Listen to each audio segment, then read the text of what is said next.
இன்றைக்கி ஐப்பசி மாதம் சதய நட்சத்திரம். மாமன்னன் ராஜராஜனின் பிறந்த நட்சத்திரம். 1040வது பிறந்த நாள் ராஜராஜ சோழனுக்கு.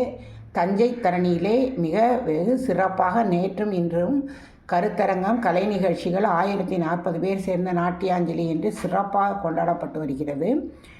சோழ ஆட்சியின் பொற்காலம் ராஜராஜ சோழனின் ஆட்சி காலம். அவனுடைய 30 ஆண்டுகால ஆட்சி காலத்தில் வணிக மேலாண்மை, நீர் மேலாண்மை, வரி விதிப்பு, உள்கட்டமைப்பு ஆகியவற்றை மிக அற்புதமாக செய்தார்.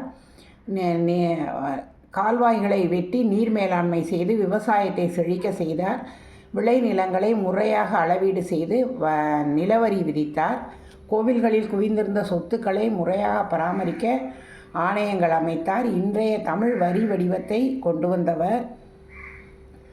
திருமுறைகள்னு சொல்லப்படுகின்ற சைவ திருமுறைகளை தொகுக்குவதற்கு மிகவும் உதவி செய்தவர்.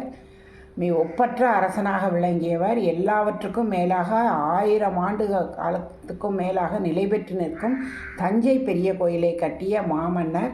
தஞ்சை பெரிய கோயில் நின்றிருக்கும் காலம் வரைக்கும் ராஜராஜ சோழனின் புகழ் என்றென்றும் நிலைத்திருக்கும். அவன் பெரிய தமிழ் மன்னன் என்பதில் தமிழர்களாகிய நாம் பெருமிதம் கொள்வோம், பெருமைப்படுவோம்.